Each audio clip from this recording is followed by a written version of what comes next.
ಸಹೋದರಿ ಸಹೋದರಗಳೇ, ನನ್ನ ಆತ್ಮೀಯ ಕನ್ನಡ ಸ್ನೇಹಿತರೆ, ಎಂದ ಪ್ರಿಯಪಟ್ಟ ಮಲಯಾಳಿ ಸಹೋದರಿ సహోదరులారే, ప్రియ గుజరాతీ మిత్రో, ప్రియ మరాఠీ మిత్రానో, అన్ని భాషల్లో ఉన్నటువంటి దళిత సోదరులారా, ఇది ఎస్సీ లిస్ట్లో ఉన్నటువంటి మిగతా కులాలకి న్యాయం చేసేటటువంటి ప్రక్రియ కానే కాదు మిత్రులారా.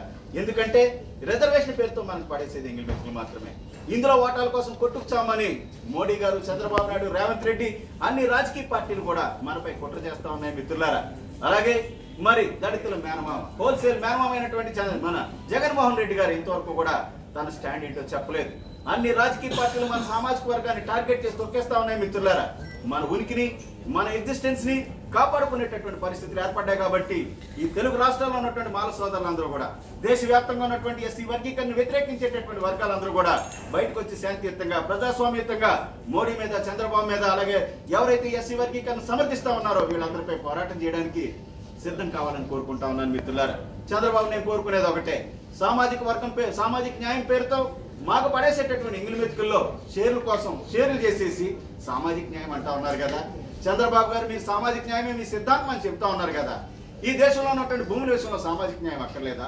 Is it not needed in the what is that industrial establishments of this country, lands and wealth of this country, cabinet ministerial bets of Modi, Ravant Reddy and Chandrababu Naidu's cabinet? మీ యొక్క మంత్రి పదవులు అక్కర్లేదా? చంద్రబాబు గారు మీకు నిజంగా దమ్ము ఉంటే, మీకు నిజంగా సామాజిక న్యాయం పట్ల చిత్తశుద్ధి ఉంటే, మీ ముఖ్యమంత్రి పదవి, అలాగే మీ యొక్క పార్టీకి ఊపిరి పోసినటువంటి, మీరు తిరిగి అధికారంలో రావడానికి కారకుడైనటువంటి పవన్ కళ్యాణ్ గారికి 1 సంవత్సరం ఇవ్వండి. కాపు సామాజిక వర్గం సాటిస్ఫై అవుతుంది, మా వర్గానికి ఎంతో కొంత సామాజిక న్యాయం చేసేదని. Telugu Desam party was born for the people of BCs అన్నారు కదా. బీసీల కోసం సామాజిక న్యాయం చేయాలనుకుంటే మరి ఎర్రనాయుడుకో లేకపోతే అచ్చెన్నాయుడు గారికో లేకపోతే మన అయ్యన్న పాత్రుడు గారికో 1 సంవత్సరం పాటు ముఖ్యమంత్రి పదవి ఇవ్వండి, సామాజిక న్యాయం చేసినట్టు అవుతుంది. అలాగే మా మాదిక సోదరులు అనిత గారికి ఇవ్వండి 1 సంవత్సరం పాటు, సామాజిక న్యాయం చేసినట్టు అవుతుంది. మేము ఎర్రి పప్పగాళ్ళం కాబట్టి మాకు ఇంగిలి మెతుకులు పడేసి ఇందులో షేర్లు పంచి ఎస్సీ వర్గీకరణ పేరుతో కుట్రపూరితంగా ఇదే సామాజిక న్యాయం అంటే ఊరుకునే ప్రసక్తి లేదని చెప్పేసి ఈ సందర్భంగా తెలియజేస్తా ఉన్నాను. మీకు నిజంగా సామాజిక న్యాయం పట్ల చిత్తశుద్ధి ఉంటే ఈ దేశంలో సుప్రీంకోర్టు, హైకోర్టు జడ్జెస్ విషయంలో సామాజిక న్యాయం అక్కర్లేదా? భూములు, ఇండస్ట్రీస్ విషయంలో అక్కర్లేదా? మీ మంత్రివర్గంలో సామాజిక న్యాయం అక్కర్లేదా?